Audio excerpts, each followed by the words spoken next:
आज के हमारे एपिसोड की स्टार्टिंग वहीं से होती है जहां से हमारा पिछले एपिसोड खत्म हुआ था। सनवू सभी को बता रहा होता है, मुझे पहाड़ियों के बीच में एक छुपा हुआ रास्ता मिला है, हम उसकी मदद से टियानमू पीक के ऊपर चढ़ेंगे। और हाँ, सभी लोग इस मिशन पे नहीं जा सकते, सिर्फ जिनको मैं सिलेक्ट करूंगा वही इस मिशन पे जाएंगे। ये सुनकर उनमें से किसी को भी समझ नहीं आ रहा होता है कि सनवू किनको मिशन पे लेके जाने वाला है। इसकी वजह से सभी लोग उसको हैरानी से देख रहे होते हैं। तभी सनवू सभी के नाम लेना चालू करता है जो जो मिशन पे जाने वाले होते हैं। पहला होता है वो बूढ़ा इंसान, दूसरा होता है मार्लुक, वो टकला इंसान, और तीसरा इंसान होता है जुगेगन, और आखिरी और लास्ट इंसान होती है रीन। अपनी टीम को सिलेक्ट कर लेने के बाद जो बचे हुए होते हैं उन सभी से सनवू कहता है, ये शर्म की बात है कि तुम सभी लोग अपने पहले मिशन पे नहीं जा पाए, लेकिन तुम सभी को निराश होने की जरूरत नहीं है। जो भी हमारे पीछे यहाँ पे रुकने वाले हैं उन सभी लोगों के लिए एक दूसरा मिशन तैयार किया गया है। तुम सभी लोग उस मिशन पे जाओगे और उस मिशन को पूरा करोगे। यही कहकर सनवू उन सभी को उनका मिशन देने लगता है और देते हुए कह रहा होता है, तुम सभी का जो मिशन है वो जेंगजिंग के अंदर है, इसलिए कल सुबह होने से पहले यहाँ से निकल जाना। फिर तुम जब जेंगजिंग पहुँच जाओगे तो इस लेटर को ओपन करना और इसमें जो लिखा है तुम सभी को बस वही करना है। ये सुनकर एक हाथ वाला स्वॉर्डमैन उस लेटर को लेते हुए कहता है, ठीक है लीडर, जैसा आपने कहा हम वैसा ही करेंगे। फिर हमारा सीन शिफ्ट होता है, हमें उन बैंडिट्स के मेन मिलिट्री स्क्वाड को दिखाया जाता है जिसका नाम फॉस वुल्फ स्क्वाड होती है। आगे एक लुटेरा अपने लीडर से कहता है, लीडर मेरा दिमाग काफी ज्यादा खराब हो रहा है, हम कब तक इस माउंटेन के ऊपर सर्च करने वाले हैं। ये सुनकर वो लीडर उससे गुस्से में पूछते, आखिरकार तुमने अभी क्या कहा। अपने लीडर को गुस्से में देख के वो लुटेरा भी घबरा जाता है। वो घबराते हुए कहता है, लीडर मैं ये कह रहा था कि आखिर ऐसा कौन सा कमीना होगा जो इस माउंटेन के ऊपर घुसने की कोशिश करेगा जहाँ हम खुद कभी कभी रास्ता भटक जाते हैं। लीडर कहता है, बॉस ने हमें इस माउंटेन को सर्च करने कहा है, तो बॉस ने जैसा कहा है हमें वैसा करना चाहिए। अगर हमने वैसा नहीं किया जैसा बॉस ने कहा है तो तुम जानते हो हमारे साथ क्या हो सकता है। और अगर सच में तुम्हें इतनी ज्यादा प्रॉब्लम हो रही है तो हम जब वापस जाएंगे तो बॉस को तुम खुद अपनी परेशानी बता देना। ये सुनकर वो लुटेरा शांत हो जाता है। आगे वो वहाँ पे सर्च करने लगते हैं। तभी उनमें से एक लुटेरे को सुनाई देता है, जिसे सुनकर वो उस तरफ देखने लगता है और उस तरफ देखते हुए सोच रहा होता है, मुझे अभी उस तरफ से किसी की आवाज सुनाई दी, मुझे लगता है कि मुझे उस तरफ जाके देखना चाहिए। कहकर वो उस तरफ जाने लगता है, लेकिन तभी पीछे से कोई आके उसका गला पकड़ लेता है और उससे कहता है, आखिरकार तुम उस तरफ कहाँ जा रहे हो। हमें दिखाया जाता है वो उसी का साथी होता है। आगे जिसने गला पकड़ रखा होता है वो कहता है, ओए तुम बेवकूफ, तुम उस तरफ किधर जा रहे हो, उस तरफ एक क्लिफ है, अगर तुम उस तरफ जाते हो तुम अपनी जिंदगी से हाथ धो बैठोगे। ये सुनकर वो दूसरा लुटेरा कहता है, मुझे माफ करना, उस तरफ से मैंने किसी की आवाज सुनी इसलिए मैं उस तरफ देखने जा रहा था। दूसरा लुटेरा कहता है, तुम हमारे ग्रुप में अभी नया नया भर्ती हुए हो तो तुम्हें नहीं पता है कि उस तरफ एक गहरी खाई है और अगर तुम उस तरफ जाते हो तो तुम मारे जाओगे। ये सुन के वो बंदा उससे माफी मांगने लगता है। आगे वो उससे कहता है, चलो अब यहाँ से चलते हैं, उस तरफ कुछ भी नहीं है सिर्फ खाई के अलावा। ये सुनकर वो उसके साथ जाने लगता है। उसे शक तो होता है लेकिन फिर भी वो उसके साथ चला जाता है। जब वो सभी लोग वहाँ से चले जाते हैं तो हमें दिखाया जाता है उस बंदे ने सही सुना हुआ होता है, उस खाई के नीचे सनवू और उसकी स्क्वाड होती है। आगे सनवू अपनी की मदद से ऊपर की तरफ सेंस करने की कोशिश कर रहा होता है कि वो सारे लुटेरे अभी भी रुके हैं कि चले गए। जब वो सेंस करके ये पता कर लेता है कि सभी लुटेरे वहाँ से चले गए तो फिर वो जुगेगन के ऊपर गुस्सा करते हुए कहता है, तुम बेवकूफ कहीं के, आज हम तुम्हारी वजह से यहाँ पे पकड़े जाने वाले थे। ये सुनकर जुगेगन सनवू से माफी मांगने लगता है। आगे वो सनवू से पूछता है, लीडर आप इन दोनों को रस्सी से बांध के ऊपर की तरफ लेके जा रहे हैं, वो भी अकेले, और मार्लुक तो इतना ज्यादा भारी है, आपको कोई परेशानी तो नहीं हो रही है ना। सनवू कहता नहीं, मैं बिल्कुल ठीक हूँ, तुम सभी को मेरी चिंता करने की जरूरत नहीं है। आगे वो अपने हाथ को देखते हुए सोच रहा होता है, लकीली मैंने फिगर आउट कर लिया कि मैं नेचुरल पावर को बड़ी आसानी से कैसे इस्तेमाल कर सकता हूँ, और नेचुरल पावर यूज करने की वजह से मेरा हाथ अभी इतना ज्यादा स्ट्रॉन्ग हो गया है कि मैं बिना किसी और टेक्निक की मदद से पहाड़ के नीचे उतर पा रहा हूँ बिना किसी परेशानी के।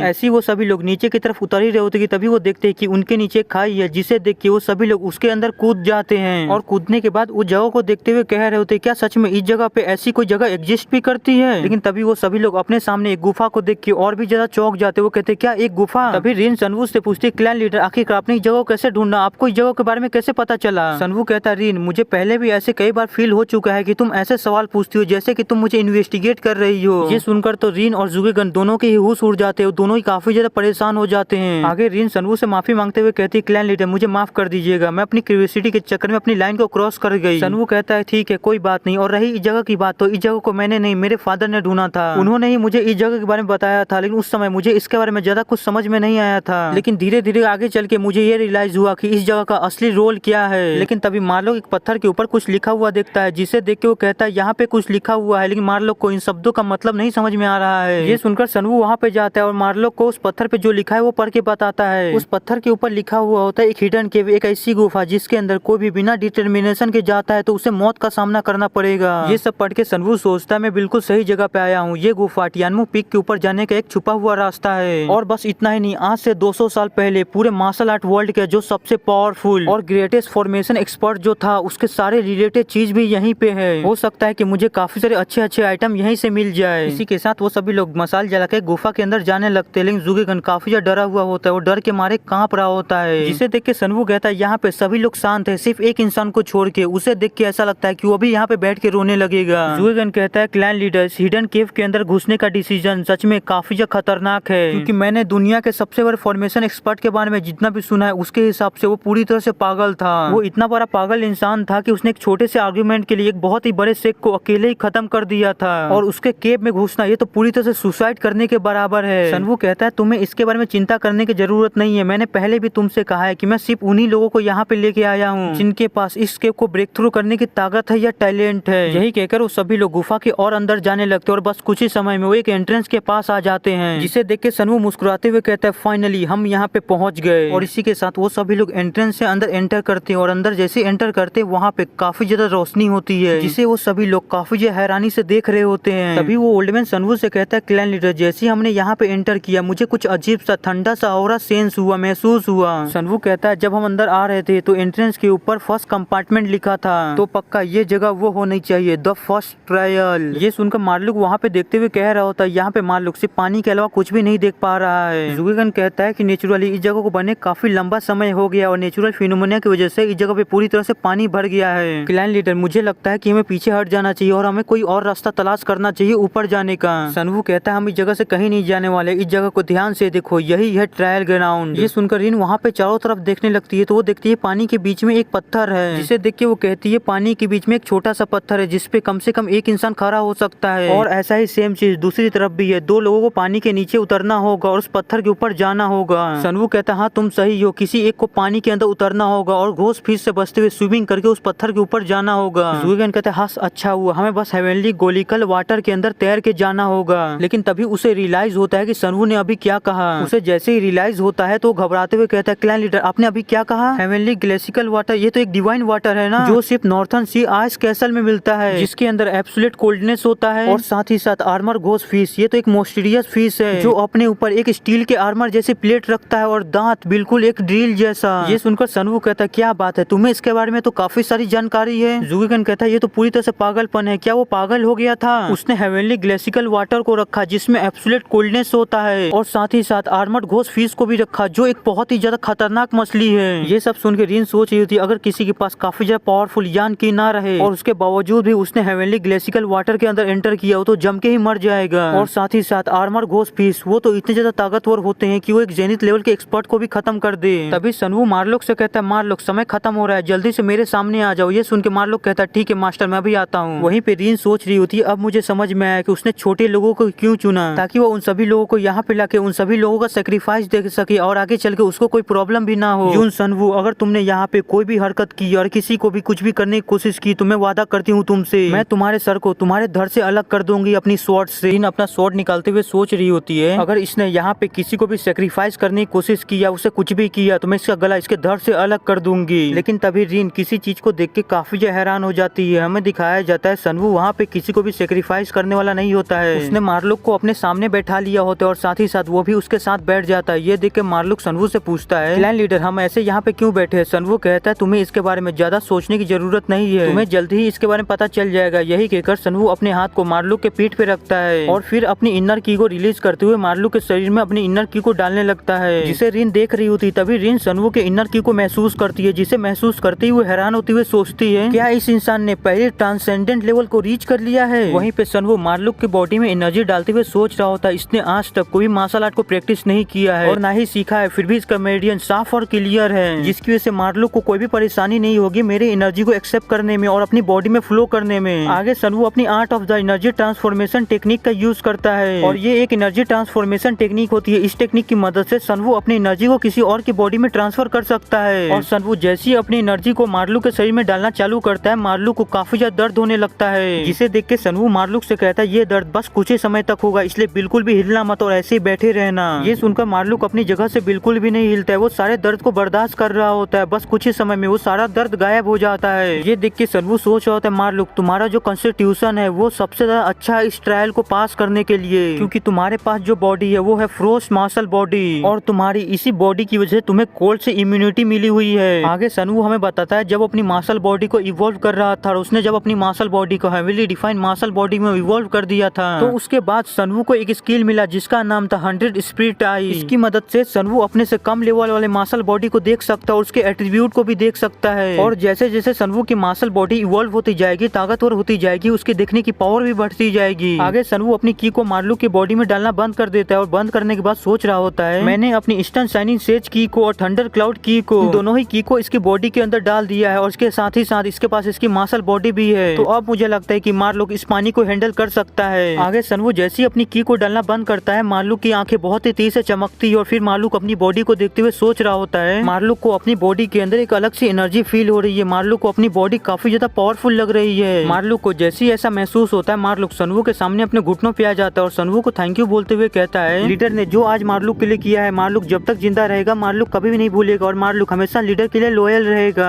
सनवू कहता है बहुत अच्छे, लेकिन मैं तुम्हारी इस थैंक यू को तभी एक्सेप्ट करूंगा जब तुम इस ट्रायल को क्लियर कर लोगे। यही कहकर सनवू अपने भी कपड़े निकालना चालू करता है, जिसे देख के रिन उसे रोकते हुए कहती है, आखिरकार तुम क्या करने की कोशिश कर रहे हो? सनवू कहता है, क्या तुम्हें दिख नहीं रहा है क्या मैं पानी के अंदर जाने के लिए अपने कपड़े निकाल रहा हूँ? कहीं तुमने ऐसा तो नहीं सोचा है ना कि मैं उतने खतरनाक जगह पे अपने सबो यूनिट को अकेला जाने दूंगा? नेचुरली मैं भी अपने सबो यूनिट के साथ पानी में जाने वाला हूँ। ये सुनकर रिन हैरान हो जाती है, कहती क्या वो सच में मार्लू के साथ जाने वाला है? तभी हमें सनवू और मार्लू को दिखाया जाता है, जिन दोनों ने ही अपने कपड़े निकाल दिए होते और पानी में जाने के लिए पूरी तरह से तैयार होते हैं। ये सब देख के जुगेगन सोच रहा होता है, उसने पहले art of the energy transformation technique का यूज किया, जो कि एक बहुत ही ज्यादा खतरनाक टेक्निक है। अगर उसके अंदर कोई भी छोटी सी भी गलती होती है तो एनर्जी ट्रांसफर करने वाली की सारी की बर्बाद हो सकती है, जिसकी वजह से ये टेक्निक काफी ज्यादा खतरनाक और रिस्की होता है। इसलिए इस टेक्निक को सिर्फ बड़े बड़े क्लैन के यंग मास्टर के ऊपर यूज किया जाता है, उनके क्लैन के अंदर। लेकिन इस इंसान ने एक नॉर्मल इंसान के ऊपर इस टेक्निक का यूज किया, वो भी इतना ज्यादा रिस्क होने के बावजूद। और ये इंसान उसके साथ मिलकर इस ट्रायल को कंप्लीट भी करना चाहता है, जिससे वो अभी अभी मिला है कुछ टाइम पहले ही। मैं इसे बिल्कुल भी नहीं समझ पा रहा हूँ कि आखिरकार ये किस तरह का इंसान है, लेकिन जितना मैं इसके बारे में जानता जा रहा हूँ और इसे देख रहा हूँ, मेरे दिल में इसके लिए इज्जत बढ़ती जा रही है। यही सोचते हुए जुगेगन पानी की तरफ देख लेते हैं और पानी की तरफ देखते ही उसकी हालत खराब हो जाती है, क्योंकि पानी के अंदर वही आर्मर्ड घोस्ट फिश होती है, जिसे देख के वो भगवान से मनाने लगता है। अब बस मैं इतना ही चाहता हूँ कि ये दोनों सुरक्षित इस ट्रायल को कंप्लीट कर ले और सेफली इस ट्रायल को कंप्लीट करके बाहर आ जाए। आगे में सनवू और मार्लू को दिखाया जाता है, जहाँ सनवू मार्लू से कह रहा होता है, मार्लू तुम्हें आर्मर घोस्ट फिश की चिंता करने की जरूरत नहीं है, वो कभी भी तुम्हें अपना टारगेट नहीं बनाएंगे। इसलिए मैं जैसे 3 गिनूंगा, तुम्हें बिना कुछ सोचे समझे पानी के अंदर कूद जाना और बिना रुके तैरते हुए सामने वाली पत्थर के ऊपर चले जाना है। मार्लू कहता है ठीक है क्लैन लीडर, मैं समझ गया। फिर सनवू 1 2 3 गिनना चालू करता है। जैसे वो 3 गिनता है, अपने पास वो एक स्वॉर्ड निकालता है और अपने हाथ पे एक कट लगा लेता है, जिसकी वजह से सनवू के हाथ से ब्लड निकलने लगता है। फिर सनवू बहुत ही तेज से दौड़ते हुए आगे की तरफ जाता है और पानी के अंदर जंप लगा लेता है और पानी में गिरने से पहले वो 3 कह देता है। सनवू ने पहले 3 नहीं कहा होता है। 3 सुनते ही मार्लू भी दौड़ लगाता है और पानी के अंदर जंप कर देता है। जैसे वो पानी के अंदर जंप करता है, उसे काफी ज्यादा ठंड लगने लगता है, वो ठंड के मारे कपकपाने लगता है। ये देख के वो सोचने लगता है, मुझे अभी इस ठंडी की वजह से ऐसा फील हो रहा है कि मेरी बॉडी के साथ मेरा ब्लड भी अभी जम जाएगा।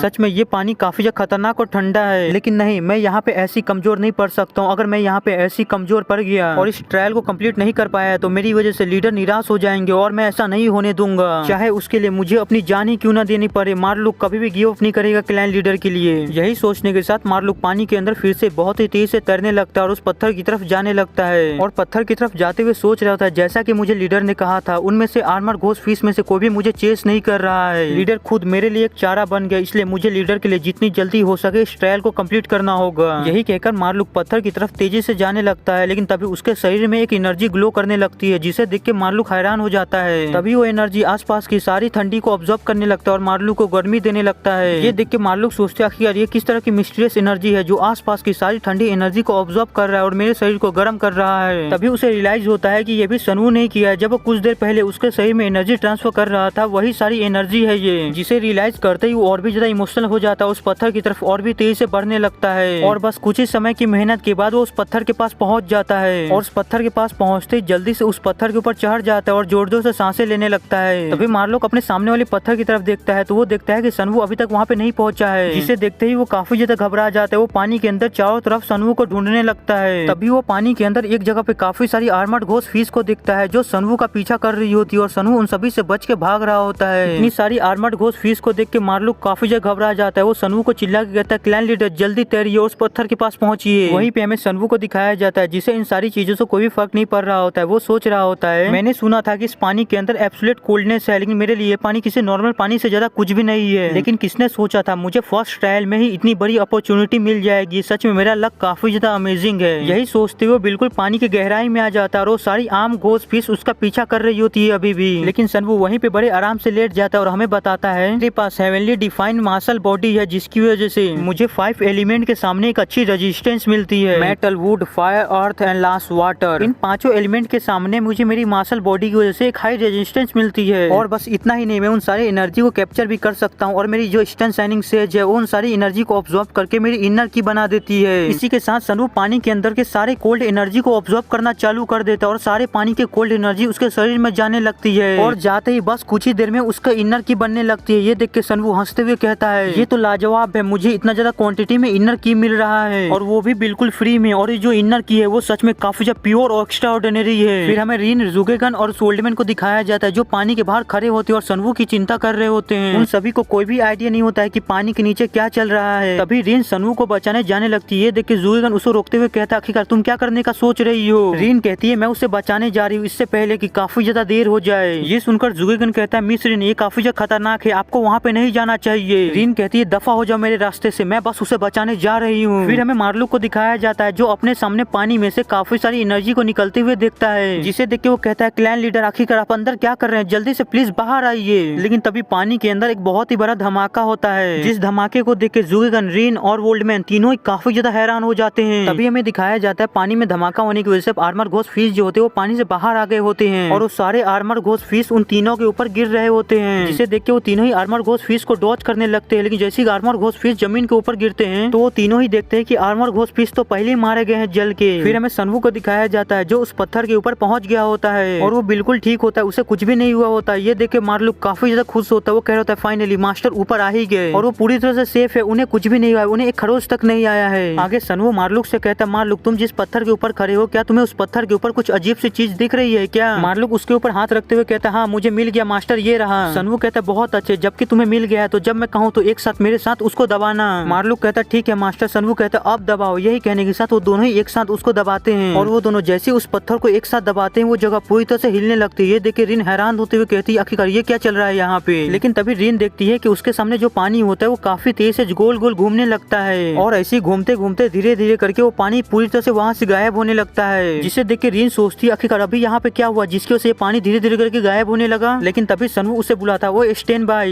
ये सुनकर रिन सनवू की तरफ देखती है और उससे कहती है, हाँ लीडर। सनवू उससे कहता है, तुम कब तक वहाँ पे ऐसी खड़े रहने वाली और मुझे बिना कपड़ों के देखने वाली हो? जल्दी से मुझे मेरे कपड़े पास करो। ये सुनकर रिन सनवू को कपड़े दे देती है और इस गुफा का पानी पूरी तरह से सूख जाता है और पानी सूखने के बाद वहाँ पे एक रास्ता ओपन हो जाता है, जिसे देख के सनवू मार्लुक से कहता है, मार्लुक, जल्दी से ओल्ड मैन को अपनी पीठ के ऊपर उठा लो और उसे लेके सीढ़ियों पे चढ़ना चालू करो, क्योंकि हमें जितनी जल्दी हो सके पहाड़ी के ऊपर चढ़ना होगा। ये सुनकर मार्लुक उस ओल्ड मैन को अपनी पीठ के ऊपर बैठा लेता है। फिर आगे सनवू और उसकी टीम कुछ मसालों को जलाती है और उस रास्ते से होते हुए पहाड़ी के ऊपर जाना स्टार्ट कर देती है और वो सभी लोग ऐसे कुछ समय तक चलते रहते हैं और बस कुछ समय बाद ही वो लोग अपनी दूसरी डेस्टिनेशन में पहुंच जाते हैं, जिसे देख के सनवू कहता है, देखने से लगता है कि हम अपनी दूसरी डेस्टिनेशन मतलब दूसरे गेट के पास पहुंच चुके हैं। रिन कहती है, लेकिन मुझे आगे सिर्फ अंधेरे के अलावा कुछ भी नहीं दिख रहा है और वो रास्ता मुझे काफी ज्यादा खतरनाक भी लग रहा है। ये सुनकर सनवू कहता है, ठीक है, हम चेक कर लेते हैं कि आगे कोई खतरा है कि नहीं। यही कहने के साथ वो मार्लुक से कहता है, मार्लुक, उस ओल्ड मैन को आगे लेके आओ, क्योंकि अब उसकी बारी है उसके स्किल्स को दिखाने की। ये सुनकर मार्लुक उस ओल्ड मैन को सनवू के पास लेके जाता है और उस ओल्ड मैन से कहता है, लीडर आपको बुला रहे हैं। वो ओल्ड मैन कहता है, ठीक है, मुझे नीचे उतारो। मार्लुक उस ओल्ड मैन को नीचे उतार देता है। नीचे उतरने के बाद वो ओल्ड मैन अपने पैरों में से कुछ पट्टियों को निकालने लगता है। फिर वो ओल्ड मैन मार्लुक से अपना धनुष मांगता है। ये सुन के मार्लुक उसको उसका धनुष दे देता है। धनुष लेने के बाद वो ओल्ड मैन अपने धनुष के ऊपर रस्सी को बांधने लगता है और अपने धनुष को तैयार करने लगता है। तभी हमें इस ओल्ड मैन के बारे में बताया जाता है कि इस ओल्ड मैन का नाम योंग है और इसके पास कोई भी मार्शल बॉडी नहीं है। भले इस ओल्ड मैन के पास कोई भी मार्शल बॉडी ना हो, लेकिन इसके पास सुनने की बहुत ही कमाल की शक्ति है। ये ओल्ड मैन छोटी छोटी चीजों को भी सुन सकता है और उसे महसूस कर सकता है, जो कभी भी एक नॉर्मल इंसान नहीं कर सकता है और यही चीज इस ओल्ड मैन की सबसे बड़ी खासियत है। तभी सनवू उस ओल्ड मैन से कहता है, ओल्ड मैन, क्या तुम वही एरो लेके आए हो ना जिससे मैंने तुम्हें लाने को कहा था? ओल्ड मैन कहता है, हाँ क्लैनिडर, मैं उसी एरो को लेके आया हूँ जो आपने मुझे लाने को कहा था। रुकिए, मैं आपको चला के दिखाता हूँ। यही कहकर वो ओल्ड मैन अपने एरो को चला देता है और उसका एरो काफी ज्यादा पावर के साथ सामने की तरफ जाने लगता है और हमें दिखाया जाता है उस एरो के पीछे एक रस्सी बनी हुई होती है जो उसी के साथ जा रही होती है। लेकिन तभी सनवू अचानक से उस रस्सी को पकड़ता है और पीछे की तरफ अचानक से खींच देता है, जिसकी वजह से ओल्ड मैन भी चौंक जाता है। लेकिन जैसे ही एरो वापस आता है तो हमें दिखाया जाता है उस एरो के अंदर एक कीड़ा होता है जो एरो लगने की वजह से मारा गया होता है और उस कीड़े को देख के जुगेगन और बाकी सारे काफी ज्यादा चौंके हुए होते हैं। जुगेगन उस कीड़े को देखते हुए कह रहा होता है कि ये किस तरह का कीड़ा है। लेकिन तभी सनवू रिन से पूछता है, स्टैंड बाय, क्या तुम मुझे इस कीड़े की पहचान के बारे में बता सकती हो? ये सुनकर रिन काफी काफी ज्यादा हैरान हो जाती है। वो परेशान होते हुए सोचती है इस इंसान ने इस कीड़े के बारे में मुझसे ऐसे पूछा जैसे कि ये जानता है कि मुझे इस कीड़े के बारे में पहले से ही पता है। लेकिन ऐसा कैसे हो सकता है, क्योंकि मैं जिस क्लैन में बड़ी हुई हूँ वो क्लैन पूरे मार्शल आर्ट वर्ल्ड में सबसे ज्यादा पॉइजन के बारे में जानता है। कहीं ऐसा तो नहीं कि ये इंसान मेरी पहचान के बारे में पहले से ही जानता है। रिन ये सब सोच ही रही होती कि तभी सनवू उस कीड़े को जमीन के ऊपर फेंकता है और फिर उसे अपने पैरों से कुचल देता है और उसे वहीं पे खत्म कर देता है। और फिर आगे उन सभी को बताता है तुम्हें जो मेरे पीछे इतना सारा अंधेरा दिख रहा है वो कोई सच में अंधेरा नहीं है, बल्कि वो सभी ये पॉइजनस इंसेक्ट है। यही कहकर फिर से रिन से पूछता है स्टेन भाई तुमने अभी तक मुझे इन पॉइजनस इंसेक्ट का नाम नहीं बताया। ये सुनकर रिन कहती है जहाँ तक मुझे इन पॉइजनस इंसेक्ट के बारे में पता है इन सभी का नाम ब्लैक डेथ रोच है। ये सुनकर जुगेगन कहता है क्या तुमने अभी ब्लैक डेथ रोच का नाम लिया, ये तो वही पॉइजनस कीड़े है ना जो रेगिस्तान के अंदर पाए जाते और वहीं पे रहते हैं। रिन कहती है हाँ तुम बिल्कुल सही हो, ब्लैक डेथ रोच कीड़े जो है वो काफी ज्यादा खतरनाक होते हैं, क्योंकि उनका पॉइजन अगर एक बार हमारे शरीर के अंदर चला गया तो हमारा इनर की जो होता है वो पूरी तरह से अनस्टेबल हो जाता है और हम उसे बिल्कुल भी कंट्रोल नहीं कर पाते, जिसकी वजह से हमारी मौत भी हो सकती है। ये सुनकर सनवू कहता है बस इसमें इतना ही है, लगता है कि हम इस गेट को बड़ी आसानी से और जल्दी से पार कर लेंगे, जिसकी वजह से हमारा काफी सारा समय भी बच जाएगा। यही कहकर सनवू उस ओल्डमैन को कहता है कि जल्दी से मेरे सामने आके बैठ जाओ। ये सुनकर जुगेगन और रिन दोनों ही काफी हैरान हो जाते हैं। वो दोनों ही एक साथ अपने मन के अंदर सोचते हैं क्या वो फिर से art of the energy transformation technique का यूज करने वाला है, जबकि उसने पहले एक बार उसे इस्तेमाल कर लिया और उसे इस्तेमाल किए हुए ज्यादा समय भी नहीं हुआ है। लेकिन हमें वहीं पे सनवू को दिखाया जाता है जिसने अपनी टेक्निक का इस्तेमाल करना चालू भी कर दिया होता है और अपनी की को उस ओल्डमैन के शरीर में डालने लगता है और डालते हुए सोच रहा होता है ये ठीक नहीं है, इस ओल्डमैन की उम्र पहले 70 साल से ज्यादा हो चुकी है और इसके जो पुराने घाव है वो भी काफी ज्यादा गहरे हैं और साथ ही साथ इसके मेरिडियन भी पूरी तरह से खराब हो गए हैं। लेकिन सबसे बड़ी प्रॉब्लम तो ये है कि इसके पेट के नीचे जो मेरिडियन है वो हद से भी ज्यादा डैमेज हो गए हैं और इन सब चीजों की वजह से इस ओल्डमैन को हद से भी ज्यादा दर्द होता होगा। लेकिन मुझे अभी तक ये समझ में नहीं आ रहा है इतना ज्यादा दर्द होने के बावजूद ये ओल्डमैन अभी तक जिंदा कैसे है। लेकिन अब मेरे पास कोई और रास्ता नहीं है, मुझे उसे यूज करना होगा।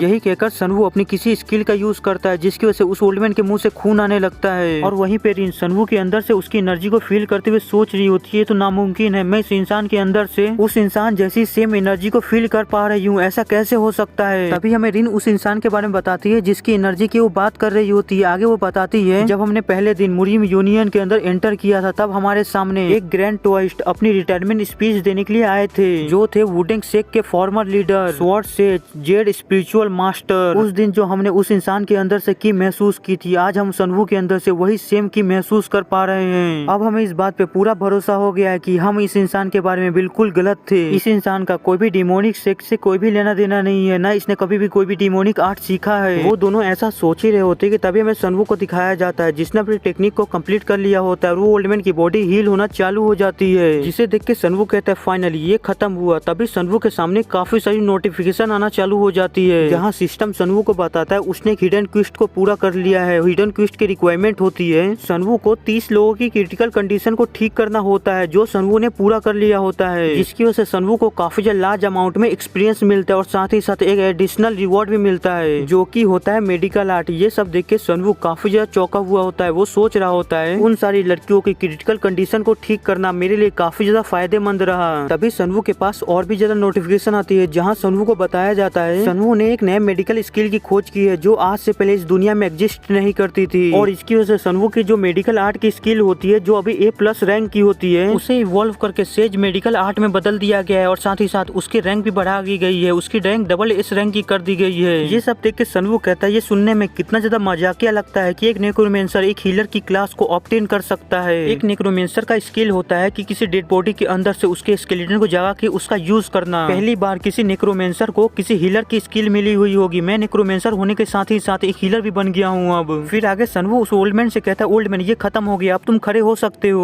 वो ओल्डमैन सनवू से पूछता है क्लैन लीडर अभी आपने मेरे साथ क्या किया। सनवू कहता है हम इसके बारे में बाद में बात करेंगे, हमारे सामने अभी जो प्रॉब्लम है हमें उसे सॉल्व करने में ध्यान देना चाहिए। वो ओल्डमैन कहता है ठीक है क्लैन लीडर। आगे सनवू सभी लोगों से कहता है मुझे शक है कि अंदर ब्लैक डेथ रोग के अलावा और भी काफी सारे मशीनरी ट्रैप्स हैं जिसकी वजह से मैं अकेला इसके अंदर एंटर करूंगा और सारे बॉक्स को अपने ऊपर अट्रैक्ट करूंगा और जैसे ही सारे कीड़े मेरी तरफ अट्रैक्ट हो जाएंगे और दीवार छोड़ के मेरे ऊपर हमला करने के लिए आएंगे। ओल्डमैन बस तुम्हें इतना ही करना है कि तुम्हें अपने सेंसेस का यूज करके उन सारे मशीनरी ट्रैप्स को डिस्ट्रॉय करना है। ओल्डमैन कहता है ठीक है क्लैन लीडर मैं समझ गया, मुझे क्या करना है। आगे सनवू सीधा उस रास्ते के अंदर चला जाता है और जैसे उस रास्ते के अंदर जाता है तो हमें दीवार के ऊपर काफी सारी आंखें दिखाई जाती है जो सच में काफी ज्यादा होती है। तभी वो सारे कीड़े सनवू को देख के उसके ऊपर हमला करने के लिए जाने लगते हैं जिसे देख के सनवू को कोई भी फर्क नहीं पड़ता है। सनवू अपनी जगह पे बिल्कुल शांति से खड़ा रहता है और सारे कीड़े सनवू की तरफ बढ़ रहे होते हैं। तभी हमें दिखाया जाता है उन कीड़ों ने सनवू को चारों तरफ से घेर लिया होता है और काफी सारे कीड़े सनवू की बॉडी पे भी चिपक गए होते हैं। लेकिन सनवू बिना कोई रिएक्शन दिए सीधे सामने की तरफ चलते जा रहा होता है और उनमें से काफी सारे कीड़े सनवू को काट भी रहे होते हैं, लेकिन सनवू को उन सारी चीजों से कोई भी फर्क नहीं पड़ रहा होता है। और वहीं पे सनवू उन सारे कीड़ों को देखते हुए सोच रहा होता है मेरी पॉइजन रेजिस्टेंस स्किल काफी ज्यादा हाई लेवल पे पहुंच चुकी है, जिसकी वजह से मुझे इन छोटे मोटे पॉइजन से कोई फर्क नहीं पड़ने वाला है, मुझे कुछ भी नहीं होगा इन सभी चीजों से। तभी सनवू की तरफ एक अटैक होता है जिसे सनवू देख के कहता है मुझे पता ही था यहाँ पे कोई मशीनरी ट्रैप जरूर होगा। और मेरा शक बिल्कुल सही निकला। जैसे वो अटैक सनवू को लगने वाला होता है तभी उस ओल्ड मैन के एरो का अटैक पीछे से आता है और उस अटैक को खत्म कर देता है, जिसे देख के सनवू एक स्माइल करता है और कहता है कि जैसे कि मुझे उस ओल्ड मैन से उम्मीद थी, उसके सेंसेस सही में काफी ज्यादा शार्प है, मैंने उसे चुनकर कोई भी गलती नहीं की, वो अपने काम को काफी अच्छी तरह से कर रहा है। और वहीं पे हमें उस ओल्ड मैन को दिखाया जाता है जो फिर से अटैक करने के लिए तैयार होता है और सोच रहा होता है यहाँ पे जितनी भी सारी चीजें हो रही है मैं उन सारी चीजों को बहुत ही बारीकी से सुन पा रहा हूँ, उन सारी चीजों को इमेजिन कर पा रहा हूँ। मैं एक अंधा हूँ इसलिए लोगों को लगता है कि मैं किसी भी काम का नहीं हूँ, मैं किसी कचरे से ज्यादा कुछ भी नहीं हूँ, लेकिन उन सभी को नहीं पता है कि मेरे सुनने की शक्ति कितनी ज्यादा है। मैं सारी चीजों को सुन सकता हूँ चाहे वो कितनी भी छोटी क्यों ना हो, और उसे अपने मन के अंदर इमेजिन कर सकता हूँ कि ये सारी चीजें कैसी है और अभी मैं सारी चीजों को सेंस कर पा रहा हूँ और देख पा रहा हूँ। तभी उस ओल्ड मैन को कुछ सुनाई देता है जिसे सुन के वो सोचता है लगता है कि फिर से मशीनरी ट्रैप एक्टिवेट हो रहा है और फिर से हमला होने वाला है। वो ओल्ड मैन मशीनरी ट्रैप्स की आवाज को सुन के ही अटैक का दिशा का पता लगा लेता है और अपने अटैक को कर देता है। तभी हमें दिखाया जाता है 3 अटैक सनू की तरफ काफी तेज से बढ़ रहे होते हैं और वहीं पे उस ओल्ड मैन के 3 एरो भी उस अटैक की तरफ काफी तेज से जा रहे होते हैं उस अटैक को काउंटर करने के लिए। वो तीनों अटैक जैसे सनू के पास पहुंचते हैं उस ओल्ड मैन के एरो के साथ वो तीनों अटैक काउंटर हो जाते हैं और वहीं पे खत्म हो जाते हैं और सनू बड़े ही आराम से सामने की तरफ चलते जा रहा होता है और जितने भी अटैक सामने से आ रहे होते हैं उन सारे अटैक को ओल्ड मैन सनू के पास पहुंचने से पहले ही काउंटर कर दे रहा होता है और खत्म कर दे रहा होता है। ये सब देख के ज़ुगेकन और रिन काफी ज्यादा चौंके हुए होते हैं। ज़ुगेकन और रिन आपस में बात करते हुए कह रहे होते हैं मुझे इस बात पे भरोसा नहीं हो रहा है कि वो इंसान बिना अपनी जान की परवाह किए सामने की तरफ चलता जा रहा है। वो इंसान उस ओल्ड मैन के ऊपर ऐसे भरोसा कर रहा है जैसे कि वो उसका पुराना साथी और उससे काफी लंबे समय से जानता हो। ये सुनकर ज़ुगेकन कहता है हाँ तुम बिल्कुल सही हो, लेकिन वो ओल्ड मैन भी कुछ कम नहीं है। वो अंधा ओल्ड मैन अपने काम को इतनी अच्छी तरह से कर रहा है कि सनू के पास अटैक पहुंचने से पहले उन सारे अटैक को काउंटर कर दे रहा है और खत्म कर दे रहा है। उन दोनों का ही टीम वर्क सच में लाजवाब है। और वहीं पे हमें सनू को दिखाया जाता है जो चलते चलते सेकंड गेट के पास पहुंच गया होता है और वहाँ पे पहुंचने के बाद कहता है फाइनली ये सेकंड राउंड भी खत्म हुआ।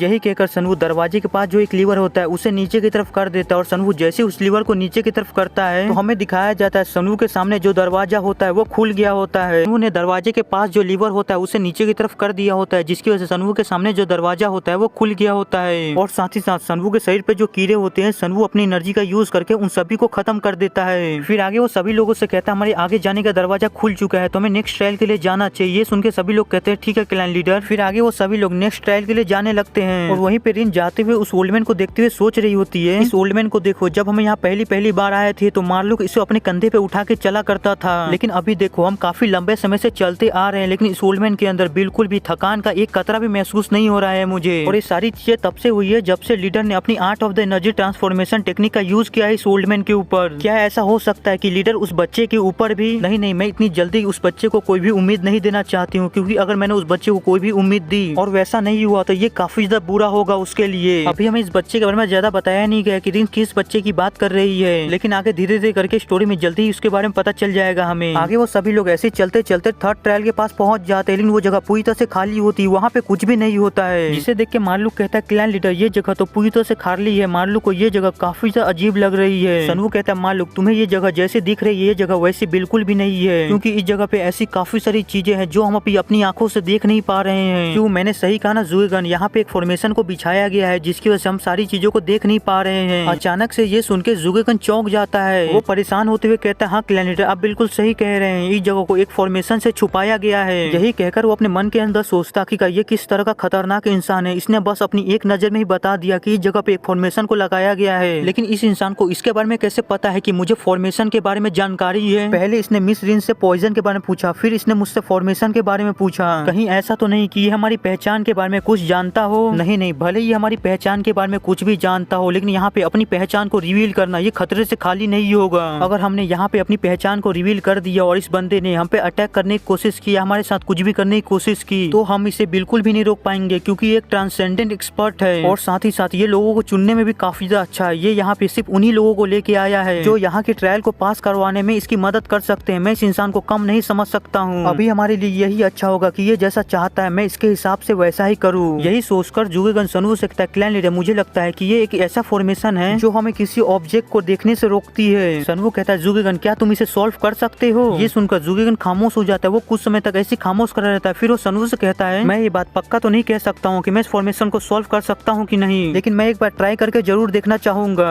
यही कहकर वो फॉर्मेशन को सॉल्व करने के लिए जाने लगता है और जाते हुए सोच रहा होता है, ये जो फॉर्मेशन है वो कुछ नेचुरल ऑब्जेक्ट से बना है। मुझे यहाँ पे एकदम बारीकी से ध्यान देना होगा कि आखिरकार किस ऑब्जेक्ट से फॉर्मेशन बना है। यही सोचते हुए एक पत्थर के पास जाता है और उसे उठा के कहता है, ये रहा पहला आइटम। फिर जुगेगन वहाँ पे लगे हुए एक फूल को उखाड़ता है और कहता है, ये रहा दूसरा आइटम। और ऐसे ही जुगेगन वहाँ पे काफी सारे नेचुरल ऑब्जेक्ट को ढूंढ रहा होता है जो उस फॉर्मेशन में काम आए हुए होते हैं और उन सारे को डिस्ट्रॉय कर रहा होता है। ये देख के सनवू मुस्कुराते हुए सोच रहा होता है, मैं भी जुगेगन की हेवनली ब्रेन की करंट स्किल को देख पा रहा हूँ। आगे सनवू हमें जुगेगन के बारे में बताता है कि जुगेगन एक ऐसा बच्चा जो बिना किसी टैलेंट के साथ पैदा हुआ था। वो एक टैलेंटलेस बच्चा था और वहीं पे उसके क्लैन के अंदर उसके जनरेशन के जो लोग थे वो सभी लोग फॉर्मेशन और स्ट्रेटेजी में काफी ज्यादा माहिर थे, जिसकी वजह से उसके क्लैन में जितने भी लोग थे सब उसे कचरा समझते थे और उसे एक बेवकूफ बुलाते थे। और जुगेगन उन सभी से बस टैलेंट में ही पीछे नहीं था, उसके अंदर बिल्कुल भी मोटिवेशन ही नहीं था। और जब सभी लोग उसे कचरा समझने लगे और उसे बेवकूफ बुलाने लगे तो उसने अपनी ट्रेनिंग को ही छोड़ दिया, उसने अपने ऊपर ही गिव अप कर दिया। भले ही जुगेगन जुगे क्लैन का सेकंड यंग मास्टर था, लेकिन उसके क्लैन के अंदर कोई भी उसकी रिस्पेक्ट नहीं करता था, उसकी इज्जत नहीं किया करता था। यहाँ तक कि उसका फादर भी उसे पसंद नहीं करता था, वो भी उससे नफरत करता था क्योंकि जुगेगन एक रखेल से पैदा हुआ था। इसी चीज की वजह से जुगेगन अपना टैलेंट कभी भी नहीं दिखाता था। लोग जैसा उसे समझते थे वो ऐसा बिल्कुल भी नहीं था, बल्कि उसके अंदर तो काफी ज्यादा टैलेंट था, वो काफी ज्यादा समझदार था। लेकिन अपने फादर की ऐसे नफरत को देख के उसने अपने टैलेंट को छुपा लिया और एक टैलेंटलेस और आम सी जिंदगी जीने लगा। लेकिन एक दिन एक दूसरे सेक्ट ने उसके सेक्ट के ऊपर अटैक कर दिया और उसके सेक्ट के सभी लोगों को खत्म कर दिया और जुगेगन अकेला अपने सेक्ट का सर्वाइवर बचा, जिसकी वजह से उसे काफी ज्यादा गुस्सा है अपने सेक्ट के खत्म होने की वजह से। तब जुगेगन ने अपने असली टैलेंट को दिखाया लोगों को। उसने अपने कमाल की स्ट्रेटेजी और फॉर्मेशन की मदद से अपने सामने वाले अपोनेंट सेक्ट को हरा दिया और उस बैटल के बाद से सभी लोग उसके काबिलियत को जान गए और उसके बाद उसे सभी लोग हेवनली ब्रेन के नाम से बुलाने लगे। मुझे कभी लगा नहीं था कि इसके जैसा कोई इंसान खुद चल के मेरे क्लैन के अंदर आएगा। तभी जुगेगन सनवू के पास चलते हुए आता है और उससे कहता है, क्लैन लीडर यहाँ पे जो नेचुरल फॉर्मेशन को बनाने के लिए छोटे मोटे आइटम को इस्तेमाल किया गया था, मैंने उन सभी को ढूंढ के उन सभी को डिस्ट्रॉय कर दिया है। बस वहाँ पे एक बड़ा सा पत्थर बचा हुआ है, अगर आप उसे तोड़ देते हैं तो ये फॉर्मेशन पूरी तरह से खत्म हो जाएगा। ये सुनकर सनवू कहता है, ठीक है उस पत्थर को मेरे ऊपर छोड़ दो, लेकिन वैसे तुमने काफी ज्यादा अच्छा काम किया। जुगेगन कहता है, आपकी इस तारीफ के लिए शुक्रिया क्लैन लीडर। फिर सनवू उस पत्थर के पास जाता है और अपने पंच को रेडी करते हुए उस पत्थर के ऊपर एक पंच मारता है और सनवू के बस एक ही पंच में वो पत्थर चकनाचूर हो जाता है। और वो पत्थर जैसे ही टूटता है तो हमें दिखाया जाता है आगे जाने का रास्ता खुल गया होता है, लेकिन उस रास्ते के ऊपर एक बहुत ही बड़ा दरवाजा होता है, जिसे देख के सनवू कहता है, फाइनली ये अपेयर हो ही गया, थर्ड ट्रायल। तभी वहाँ पे बाकी सब भी आते हैं, उस दरवाजे को देखते हुए कह रहे होते हैं, सच में ये कितना ज्यादा अमेजिंग है, यहाँ पे एक फॉर्मेशन के पीछे इतना बड़ा दरवाजा हो सकता है, हमने सोचा भी नहीं था। तभी जुगेगन दरवाजे के ऊपर कुछ लिखा हुआ देखता है, जिसे देख के कहता है, एक मिनट रुको, दरवाजे के ऊपर कुछ लिखा हुआ है। तभी हमें उस दरवाजे के ऊपर दिखाया जाता है जिसके ऊपर लिखा हुआ होता है, कोई एक ही इंसान इसके अंदर एंटर कर सकता है और सिर्फ वही इंसान अंदर एंटर कर सकता है जिसके अंदर काफी ज्यादा हिम्मत हो और मरने का कोई भी डर ना हो। और ये है third trial, the final trial. ये सब पढ़ने के बाद रिन कहती है, इसके अंदर मैं जाऊंगी और इस ट्रायल को मैं कंप्लीट करूंगी, क्योंकि यहाँ पे मैं ही एक लौती हूँ जो इस गुफा के अंदर एंटर करने के बाद किसी की भी कोई भी मदद नहीं किया और ना किसी ट्रायल को पास किया। और मैं नहीं चाहती कि सभी लोग मुझे यूजलेस समझे और किसी काम का ना समझे, इसलिए मैं इस ट्रायल के अंदर जाना चाहती हूँ और इस ट्रायल को कंप्लीट करना चाहती हूँ। ये सुनकर सनवू कहता है, आखिरकार तुम क्या बकवास कर रही हो, तुम सभी को यहाँ पे मैं लेके आया हूँ और तुम सभी की सेफ्टी की जिम्मेदारी मेरी है, इसलिए मैं तुम्हें अकेले इसके अंदर नहीं जाने दूंगा, बल्कि तुम्हारी जगह इसके अंदर मैं जाऊंगा और इस ट्रायल को कंप्लीट करूंगा। ये सुनकर रिन हैरान हो जाती है। फिर वो सनवू से कहती है, आप ऐसा नहीं कर सकते हैं, इस ट्रायल के अंदर मैं जाना चाहती हूँ और इसे कंप्लीट मैं करना चाहती हूँ। सनवू कहता है, अगर ऐसा है तो क्या तुम मुझसे ज्यादा स्ट्रॉन्ग हो, अगर स्ट्रॉन्ग हो तो तुम जा सकती हो। ये सुनकर रिन खामोश हो जाती है और अपनी जगह पे खड़ी हो जाती है। ये देख के सनवू कहता है, मुझे मेरा जवाब मिल गया, अब मैं अंदर जाता हूँ। यही कहकर सनवू जाने लगता है, लेकिन रिन फिर उससे पीछे से कहती है, एक मिनट रुको, जिसे सुन के सनवू इरिटेट होते हुए कहता है, अब क्या हुआ तुम्हें। तभी रिन सनवू के पास आती है और एक ऑक्स को देते हुए कहती है, इसके अंदर काफी हाई लेवल के पैरालाइज करने वाला पॉइजन है, अगर तुम्हारा किसी खतरनाक दुश्मन से सामना होता है जिसे तुम्हें लगता है कि तुम उसे नहीं हरा सकते हो, तो तुम इस पॉइजन का यूज करके उसे पैरालाइज कर सकते हो और अपनी जान को बचा सकते हो। और साथ ही साथ ये एक हिडन वेपन जैसा भी काम करेगा और अगर तुम्हें कोई मेजर इंजरी हो जाती है तो तुम इस पॉइजन की मदद से उस जगह को पैरालाइज कर सकते हो और अपने दर्द को कम कर सकते हो। ये सुनकर सनवू उस वेपन को ले लेता है और उस वेपन को देखते हुए सोचता है, ये वेपन कोई आम सा वेपन नहीं है, बल्कि ये एक हिडन वेपन है रिन के क्लैन का। इस वेपन को सिर्फ लाइफ एंड डेथ के सिचुएशन में ही इस्तेमाल करने के लिए दिया जाता है और ये वेपन काफी ज्यादा प्रीशियस होता है और साथ ही ही साथ ये काफी ज्यादा सीक्रेट भी होता है। इसकी वजह से इस वेपन को कभी भी दूसरे को नहीं दिया जाता है, और अगर किसी ने इस वेपन को दूसरों को दिया, भले ही वो कोई भी हो, चाहे उस क्लैन का लीडर ही क्यों ना हो, उसको काफी ज्यादा भारी पनिशमेंट दी जाती है इस चीज के लिए। मुझे कभी भी नहीं लगा था कि रिन मुझे इस तरह की कोई चीज देगी। यही सोचकर सनवू रिन को थैंक यू बोलता है और दरवाजे की तरफ मुड़ जाता है और अंदर की तरफ जाने लगता है। सनवू ने उस दरवाजे के अंदर एंटर कर लिया होता है और सनवू ने जैसे इस दरवाजे के अंदर एंटर किया होता है, सनवू अपने सामने एक मॉन्स्टर को सोते हुए दिखता है जिसका नाम सैलमेंडर होता है, और इस सैलमेंडर मॉन्स्टर ही सनवू का थर्ड ट्रायल होता है। सनवू को इससे फाइट करना होता है और उसे हराना होता है। तभी वो सैलमेंडर मॉन्स्टर सनवू के प्रेजेंस को सेंस कर लेता है और अपनी नींद से जाग जाता है। आगे सिस्टम सनवू को इस सैलमेंडर मॉन्स्टर के बारे में बताता है कि एक उड़ने वाला मॉन्स्टर है और ये मॉन्स्टर काफी ज्यादा गुस्से वाले होते हैं। इसके एरिया में जो भी आता है उन सभी के ऊपर हमला करते हैं और उन सभी को खत्म कर देते हैं। ये देख के सनवू कहता है फाइनली मुझे कोई ऐसा मिला जिसके ऊपर मैं अपनी पूरी ताकत का इस्तेमाल कर सकता हूँ। देखने से लगता है कि ये सैलमेंडर मॉन्स्टर काफी ज्यादा स्ट्रॉन्ग है जिसकी वजह से मैं बिल्कुल भी होल्ड बैक नहीं करूंगा। अब यहाँ पे ऐसा कोई भी नहीं है जो मुझे मेरी नेक्रोमेंसर स्किल को यूज करते देख सके,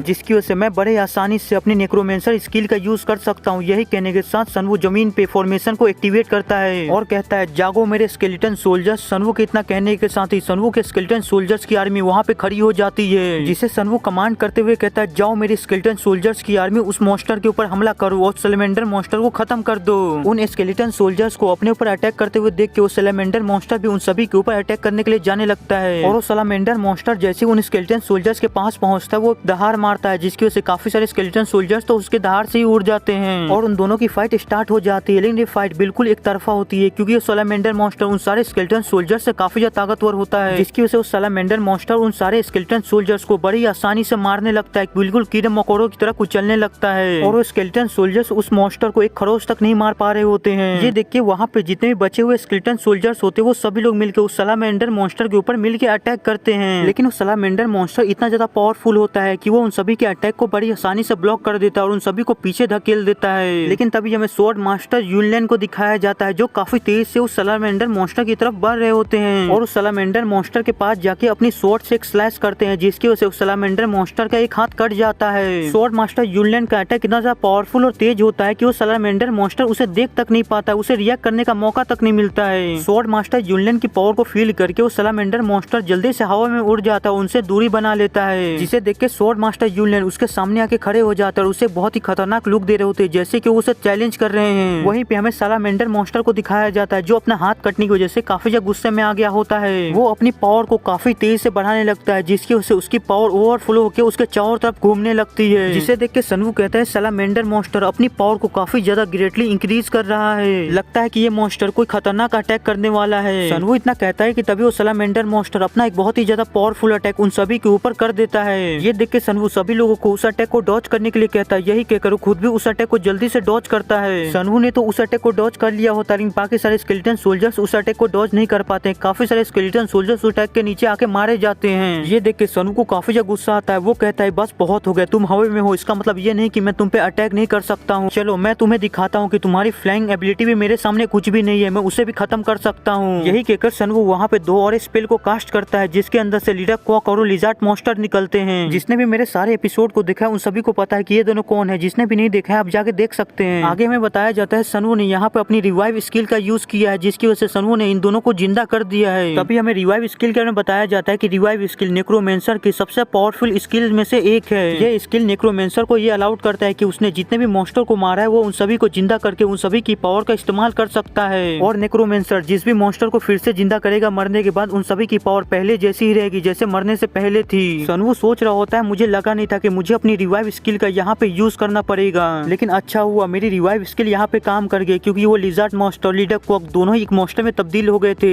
जिसकी वजह से मेरी स्किल उन दोनों के ऊपर काम कर पाई और मैं इन दोनों को फिर से जिंदा कर पाया। लेकिन एक मिनट रुको, इन दोनों के अंदर कुछ तो अलग लग रहा है। लीडर क्वाक के पीठ के ऊपर पंख आ गए और साथ ही साथ लिजार्ड मॉन्स्टर भी पावरफुल लग रहा है पहले से। सनवू ये सब सोच ही रहे होते कि तभी स्वॉर्ड मास्टर यूनलेन उसे बुलाते हैं और ऊपर की तरफ इशारा करते हुए कहते हैं कि ऊपर की तरफ देखो। सनवू जब ऊपर की तरफ देखता है तो वो देखता है कि वो लिजार्ड मॉन्स्टर अभी भी उसकी तरफ अटैक करने के लिए आ रहा होता है। ये देख के सनवू कहता है अरे यार मैं इन दोनों की पावर को देखने में इतना ज्यादा व्यस्त हो गया था कि मैं इसके बारे में तो भूल ही गया था। फिर सनवू लीडर क्वाक को लिजार्ड मॉन्स्टर को उसके ऊपर अटैक करने का ऑर्डर देते हैं। ये सुनते ही वो दोनों ही उसके ऊपर अटैक करने के लिए जाने लगते हैं। तभी वो लिजार्ड मॉन्स्टर सैलमेंडर मॉन्स्टर के ऊपर अटैक करते हुए अपनी आंख की पावर का यूज करता है जिससे वो किसी को भी पत्थर में बना सकता है, और वो जैसे ही अपनी आंख की पावर का यूज करता है हमें दिखाया जाता है वो सैलमेंडर मॉन्स्टर के पंख अचानक से पत्थर में बदलने लगते हैं। ये देख के वो सैलमेंडर सलामेंडर मॉन्स्टर की हालत ही खराब हो जाती है और पंख पत्थर में बदलने की वजह से वो बिल्कुल भी नहीं उड़ पाता, वो सीधा जमीन की तरफ गिरने लगता है। लेकिन तभी लीडर कॉक अचानक से उस सलामेंडर के ऊपर से निकलते और अपने ब्लड नीडल्स का यूज करते हैं, जिसकी वजह से वो ब्लड के बने हुए काफी ज्यादा शार्प नीडल बना लेते हैं। उन सारे नीडल से उस सलामेंडर मॉन्स्टर के ऊपर अटैक कर देते हैं। वो सारे ब्लड नीडल सीधे जाके उस सलामेंडर को लगते हैं, जिसकी वजह से वो बहुत ही ज्यादा जोरदार एक चीख मारता है और उसी के साथ वो सीधे जाके जमीन से टकराता है, जिसकी वजह से उसकी हालत काफी ज्यादा खराब हो जाती है। वो काफी ज्यादा जख्मी हो जाता है। आगे वो खुद को संभाल पाता, कुछ कर पाता उससे पहले वो लिजार्ड मॉन्स्टर दौड़ते हुए काफी तेज से उसकी तरफ जाता है, उसके गले के ऊपर काट लेता है और काटने के बाद अपनी जहर को उसकी बॉडी के अंदर इंजेक्ट करने लगता है, जिससे उसको काफी ज्यादा दर्द होने लगता है। वो दर्द के मारे तड़पने लगता है। आगे और भी ज्यादा छोटे मोटे स्केलेटन सोल्जर्स उसके ऊपर हमला करने के लिए जाते हैं और अपनी तलवार और अपने भाले को उसकी बॉडी के अंदर घुसाने लगते हैं, जिसकी वजह से वो लिजार्ड मॉन्स्टर हद से भी ज्यादा कमजोर हो जाता है। वो अपनी बॉडी को भी नहीं ला पा रहा होता है। वो अपनी आखिरी सांसें गिनी रहा होता है कि तभी उसकी बॉडी में अचानक से कुछ होता है। उसकी बॉडी के अंदर से आग निकलने लगता है, उसकी पूरी बॉडी आग से कवर हो जाती है। ये देख के वो लिजार्ड मॉन्स्टर और बाकी सारे छोटे मोटे स्केलेटन सोल्जर उससे दूरी बना लेते हैं, सब उससे दूर हट जाते हैं। लेकिन तभी वो सलामेंडर मॉन्स्टर आग को कंट्रोल करते हुए आग के छोटे छोटे बॉल बना लेता है और उन सभी के ऊपर अटैक करने ही वाला होता है। लेकिन तभी सनवू अपनी स्वॉर्ड से उस सलामेंडर मॉन्स्टर के ऊपर अटैक कर देता है और अपनी स्वॉर्ड को सलामेंडर के सर के आर पार कर देता है। लेकिन सनवू यही नहीं रुकता है। सनवू अपनी हेवनली थंडर कंप्रेशन स्ट्राइक का यूज करता है और सलामेंडर मॉन्स्टर के सर को ब्लास्ट कर देता है। फिर उसको देखते हुए कहता है, लगता है किसी पे इसका सर ही पूरी तरह से खत्म हो गया, इसकी पूरी बॉडी पूरी तरह से सेफ है। अच्छा हुआ इसकी बॉडी पूरी तरह सेफ है, इसकी बॉडी को कुछ भी नहीं हुआ, क्योंकि मैंने सुना है कि एक ब्लैकस्मिथ के लिए एक मॉन्स्टर की बॉडी और उसकी हड्डियां एक ट्रेजर होती है। वो लोग उसे पाने के लिए कुछ भी कर सकते हैं, किसी भी हद तक जा सकते हैं। तभी सिस्टम सनवू को सलामेंडर को मारने के लिए उसे रिवॉर्ड के तौर पे एक इनर कोर देती है और साथ ही साथ सनवू का लेवल बढ़ के 51 हो जाता है और सनवू की जो नेक्रोमेंसर स्किल होती है उसका रैंक बढ़ के एस रैंक हो जाता है। और साथ ही साथ सनवू को ऐसी 2-3 स्किल भी मिलती है और उसके काफी सारे स्टेट भी बढ़ते हैं। आप पॉज करके पढ़ सकते हैं। मैं अभी इन सारी स्किल के बारे में इसलिए एक्सप्लेन नहीं कर रहा हूँ क्योंकि अभी इन सभी का कोई भी काम नहीं है। जब सनवू आगे चल के इन सारे स्किल को स्टोरी में यूज करेगा तब मैं आप सभी को इन सभी स्किल के बारे में बता दूंगा। आगे सनवू को एक और चीज मिलती है, उसकी जो तेजस साइड की मेल्टिंग पॉइजन की स्किल होती है उसकी रैंक बढ़ के एस रैंक की हो जाती है। ये देख के सनवू अपनी साइड को बाहर निकाल लेता है और उसको देखते हुए कह रहा होता है, देखने से लगता है कि इसकी पॉइजन ऑब्जर्वेशन स्किल बढ़ गई है पहले से और साथ ही साथ इसके अंदर थोड़ी बहुत नेचुरल एनर्जी भी बढ़ी है। अगर मुझे मॉन्स्टर्स को मारने पे नेचुरल एनर्जी मिलती है तो क्यों ना मैं अपनी नेचुरल एनर्जी को बढ़ाने के लिए मॉन्स्टर का शिकार करना चालू कर दूं। चलो इसके बारे में बाद में सोचूंगा, पहले मैं सलामेंडर को ठिकाने लगा लूं। यही कहने के साथ सनवू सलामेंडर मॉन्स्टर की डेड बॉडी के पास जाता है और अपनी रिवाइव स्किल का यूज करता है, जिसकी उस सलामेंडर मॉन्स्टर के बॉडी के नीचे एक बहुत ही बड़ा फॉर्मेशन बन जाता है और सलामेंडर की बॉडी फिर से रिवाइव होना चालू हो जाती है। जिसे देख के सनवू कहता है, अगर ये फिर से रिवाइव हो गया तो ये मेरे लिए काफी ज्यादा अच्छा रहेगा। मेरे पास एक और ताकतवर मॉन्स्टर आ जाएगा जिसका मैं फाइट में इस्तेमाल कर पाऊंगा, ये मेरे लिए काफी ज्यादा अच्छा रहेगा। तभी हमें सलामेंडर को दिखाया जाता है जिसके ऊपर सनवू की स्किल काम कर गई होती है, वो फिर से रिवाइव होना चालू हो जाता है। उसके जितने भी बॉडी पार्ट कट गए होते हैं या जल गए होते हैं वो सारे फिर से रिवाइव होना चालू हो जाते हैं, फिर से बनने लगते हैं और बस कुछ ही समय में उस सलामेंडर की बॉडी पहले जैसी हो जाती है, उसकी बॉडी पूरी तरह से हील हो जाती है। जिसे देख के सनवू उसके पास जाता है और उसके सर को सहलाते हुए कहता है, इतना ज्यादा खतरनाक मॉन्स्टर अब से मेरा पालतू बन चुका है, अब मैं इसे जो भी करने को कहूंगा ये सिर्फ वही करेगा।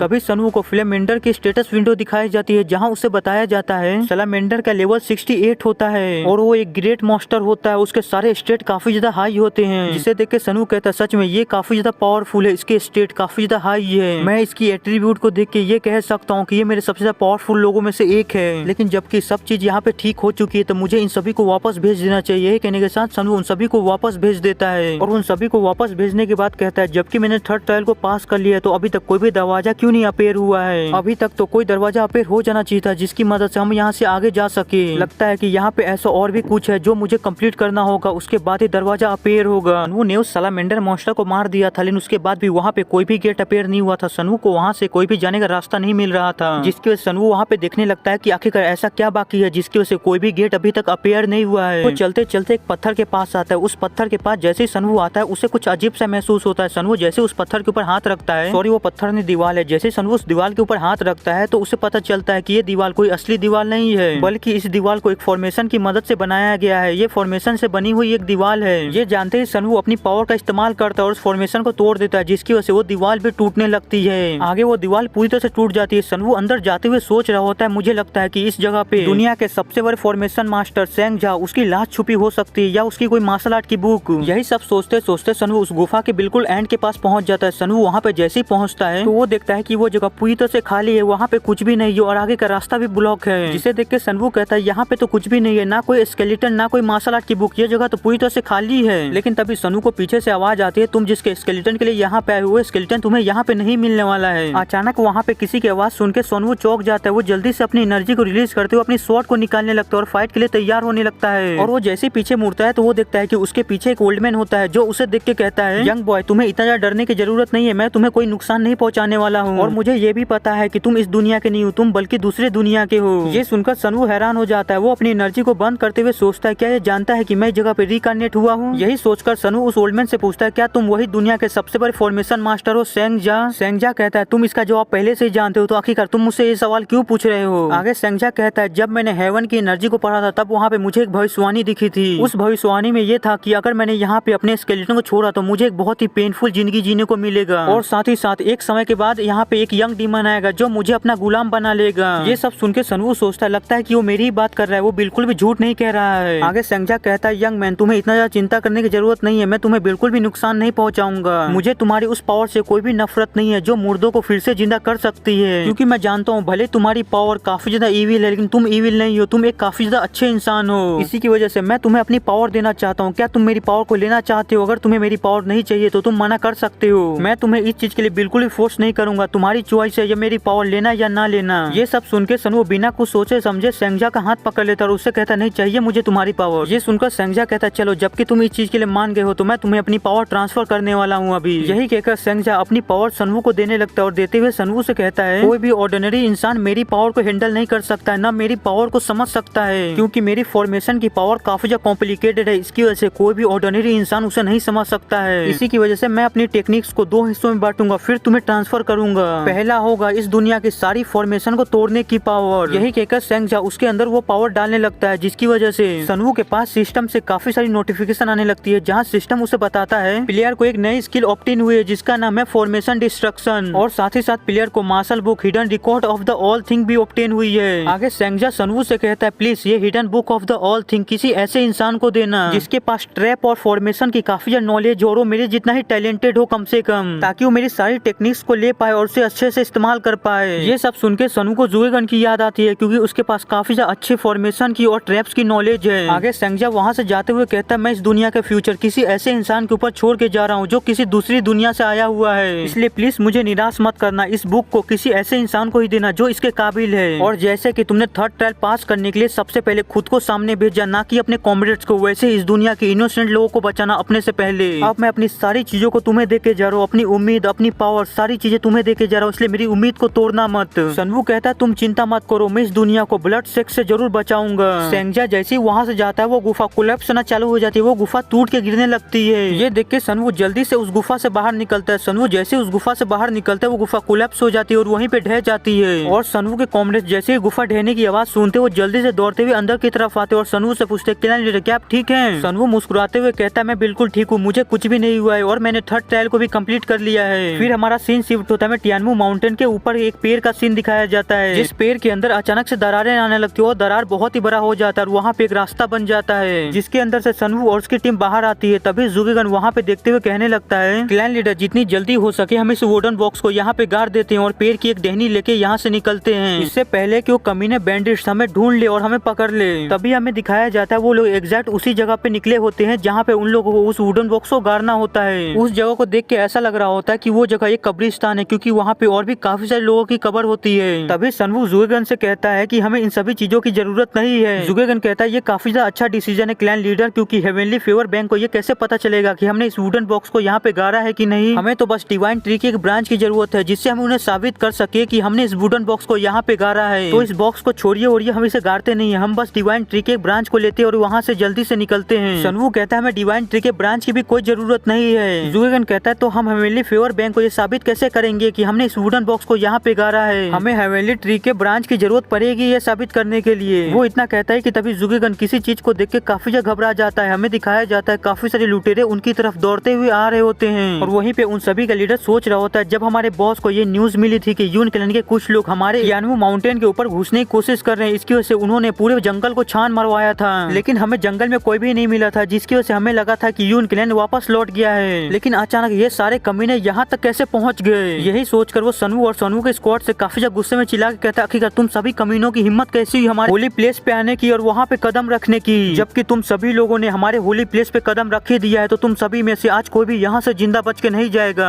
फिर वो अपने सभी साथियों से कहता है सभी लोग फाइट के लिए तैयार हो जाओ, आज इनमें से कोई भी एक सिंगल इंसान भी यहाँ से जिंदा बच के नहीं जाना चाहिए। ये सुनकर उसके सारे साथी फाइट के लिए तैयार हो जाते हैं और अपने वेपन को बाहर निकाल लेते हैं। ये देख के सनवू की स्क्वाड भी जल्दी से फाइट के लिए तैयार हो जाती है और अपने अपने वेपन को बाहर निकाल लेती है। और वहीं पे सनवू ये सब देखते हुए सोच रहा होता है उनमें से अधिकतर जेनिथ लेवल पे हैं और उन सभी में से 40 जेनिथ के एडवांस लेवल पे हैं। सनवू ये सब सोच ही रहा होता है कि तभी हमें दिखाया जाता है उन सभी बैंडिट के पीछे से एक इंसान बाहर निकलता है और उन सभी बैंडिट से कहता है जो जहाँ पे है वहीं पे रुक जाए, कोई भी उन सभी के ऊपर अटैक नहीं करेगा। ये सुनकर सनवू सोचता है उस बंदे की जो आवाज है वो बिल्कुल एक शेर के दहाड़ने जैसी है। लगता है कि यही है टियानमू माउंटेन का रूलर। आगे हमें इस बंदे के बारे में बताया जाता है ये इंसान टियानमू माउंटेन का रूलर होता है, नाम गैंग। ना गैंग सनवू और उसके स्क्वाड को यहाँ पे देख के काफी ज्यादा गुस्सा होता है। वो अपनी एनर्जी को रिलीज करते हुए सनवू और उसके स्क्वाड के ऊपर प्रेशर डालने की कोशिश करता है और उसका प्रेशर इतना ज्यादा स्ट्रॉन्ग होता है कि सनवू के सारे टीममेट की हालत खराब होने लगती है। वो उस प्रेशर को झेल नहीं पा रहे होते हैं और वहीं पे सनवू को इस प्रेशर से कोई फर्क नहीं पड़ रहा होता है। सनवू बड़े आराम से वहाँ पे खड़ा होता है और अपने मन के अंदर उसे देखते हुए सोच रहा होता है ये बंदा ट्रांसेंडेंट लेवल के शुरुआती लेवल पे और इसकी की भी एक्स्ट्रा ऑर्डिनरी है, लेकिन भले ये चाहे कुछ भी हो इसकी हिम्मत कैसे हुई मेरी और मेरे स्क्वाड के ऊपर प्रेशर डालने की।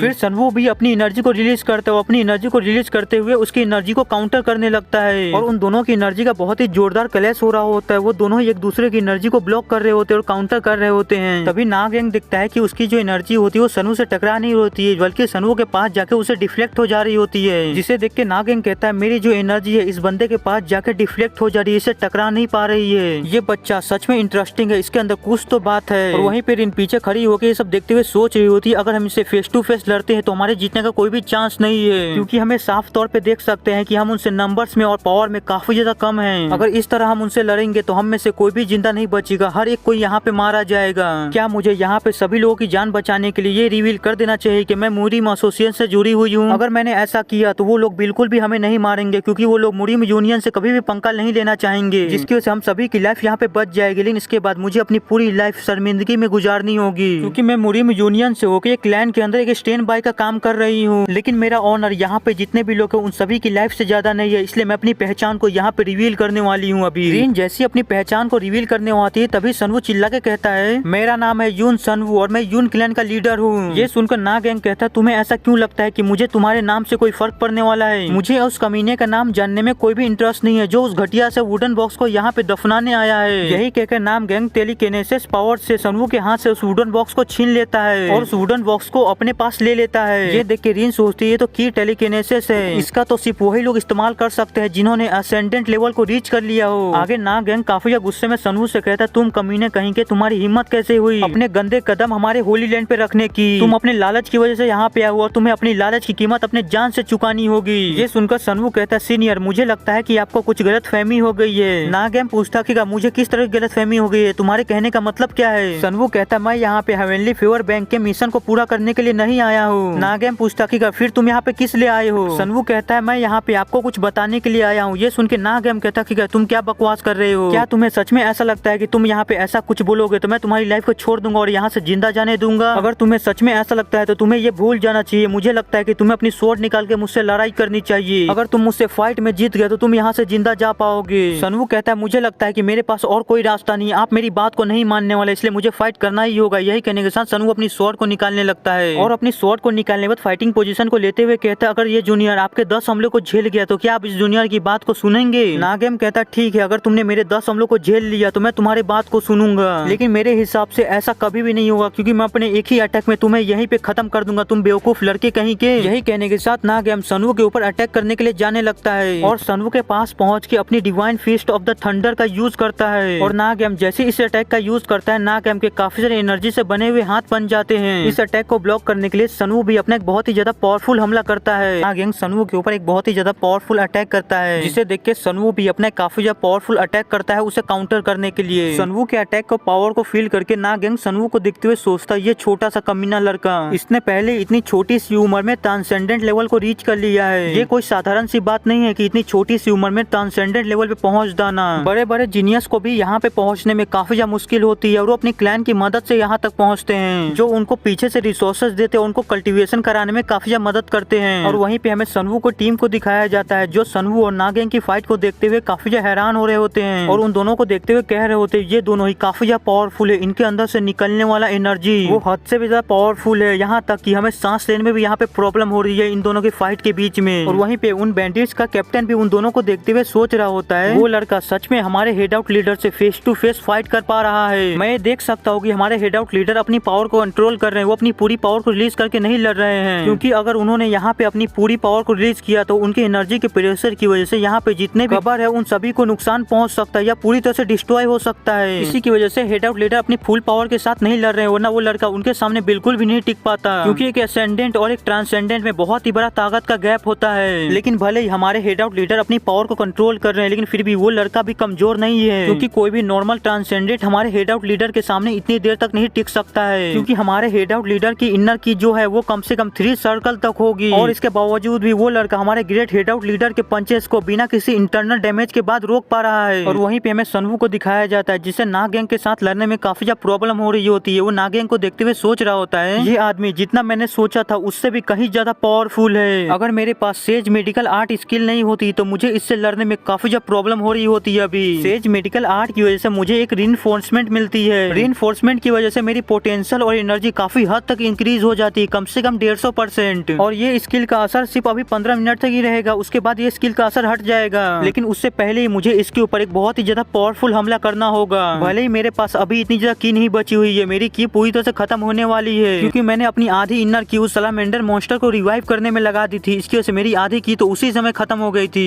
लेकिन अब भले चाहे कुछ भी हो, मेरे पास जितनी की बची हुई है मैं बस उन्हीं का यूज करके इसके ऊपर एक बहुत ही ज्यादा खतरनाक हमला करने वाला हूँ। अभी यही सोचकर सनवू जब नागेम की तरफ देखता है तो उसके शरीर से काफी ज्यादा खतरनाक ऑरा निकल रहा होता है, वो बिल्कुल भी थका नहीं होता है अभी तक, जिसे देख के सनवू सोचता है ये अभी तक पूरी तरह से ठीक है और इसके पास अभी भी काफी ज्यादा एनर्जी बची हुई है। क्या सच में मैं अपने एक हमले से इसे हरा पाऊंगा? और वहीं पे नागेम भी सनवू को देखते हुए सोच रहा होता है ये बच्चा सच में बहुत ही ज्यादा इंटरेस्टिंग है, मेरे इतने ज्यादा हमले के बाद भी ये लड़का अपने पैर पे खड़ा है। अगर इसकी जगह कोई और ट्रांसेंडेंट लेवल का वॉरियर होता तो अभी तक हार गया होता और मेरे सामने अपने घुटनों पे आ गया होता। लेकिन ये लड़का इतना ज्यादा जख्मी होने के बावजूद भी मुझसे फाइट कर रहा है और मुझे हराने की कोशिश कर रहा है। मुझे लगता है कि मुझे इसे हराने के लिए मेरी थोड़ी और पावर को रिलीज करना होगा। यही कहने के साथ नागेंग अपनी थोड़ी और पावर को रिलीज करता है और अपने हाथ में काफी सारी एनर्जी को इकट्ठा करने लगता है और अपना एक बहुत ही ज्यादा पावरफुल हमला तैयार करता है। और जैसे ही वो अपना हमला तैयार कर लेता है, नागेम अपने हाथ को हवा में घुमाता है, जिसकी वजह से एक इनविजिबल फोर्स सनवू की तरफ काफी तेजी से बढ़ने लगता है, जिसे देख के सनवू भी उसे रोकने के लिए अपनी पूरी ताकत लगा देता है और उस अटैक को रोकने की कोशिश करता है। लेकिन वो अटैक काफी ज्यादा पावरफुल होता है, उस अटैक का प्रेशर इतना ज्यादा होता है कि सनवू उस अटैक को रोक नहीं पाता है। उस अटैक के प्रेशर की वजह से सनवू सीधे जाके पीछे एक पेड़ से टकराता है। आगे नागेंग सनवू की तरफ चलते हुए उसके पास जाता है और सनवू खांसते हुए खड़ा होता है और नागेंग को ग्रीट करते हुए कहता है सीनियर, आपका ये जूनियर कम से कम आपके 50 हमलों को झेल चुका है, तो आप क्या आप इस जूनियर की बात सुनेंगे? ये सुनकर नागेंग सनवू को पहले गुस्से में देखता है, फिर सनवू से कहता है जैसा कि मैंने तुमसे वादा किया था तो मैं वैसा ही करूंगा, मैं तुम्हारी बात को सुनने के लिए तैयार हूँ। ये सुनकर सनवू कहता है जबकि आप मेरी बात सुन रहे हैं तो मैं आपसे एक रिक्वेस्ट करना चाहता हूँ, मैं अपने सारे सबऑर्डिनेट्स को आपके सामने सरेंडर कर रहा हूँ और इन सभी का लीडर होने के नाते यहाँ पे जो भी कुछ हुआ उन सभी की रिस्पॉन्सिबिलिटी अपने ऊपर ले रहा हूँ। बस मैं आपसे इतना ही चाहता हूँ कि आप इन सभी को जिंदा छोड़ दे और इन सभी की लाइफ को बख्श दे। ये सुनकर नागेम सोचता है ये लड़का इतने ज्यादा खतरनाक सिचुएशन में भी अपने सबऑर्डिनेट्स को नहीं छोड़ रहा है, वो उन सभी को सेफ रखना चाहता है। तो चलो इसकी इस रिक्वेस्ट को मैं एक्सेप्ट कर लेता हूँ। यही सोचने के साथ वो सनवू से कहता ठीक है, मैं तुम्हारे सबऑर्डिनेट्स को सही सलामत यहाँ से जाने दूंगा। ये सुनकर सनवू एक चैन की सांस लेता है, फिर वो अपने सारे सबऑर्डिनेट्स से कहता है कि तुम सभी लोग अपने वेपन को नीचे रख दो और इन सभी के सामने सरेंडर कर दो। ये सुनकर रिन कहती है क्लैन लीडर, आपका कहने का मतलब क्या है? इनके सामने सरेंडर कर दो, हम ऐसा बिल्कुल भी नहीं करने वाले हैं, आपके इस कमांड को हम नहीं मान सकते हैं, प्लीज हमें माफ कर दीजिएगा।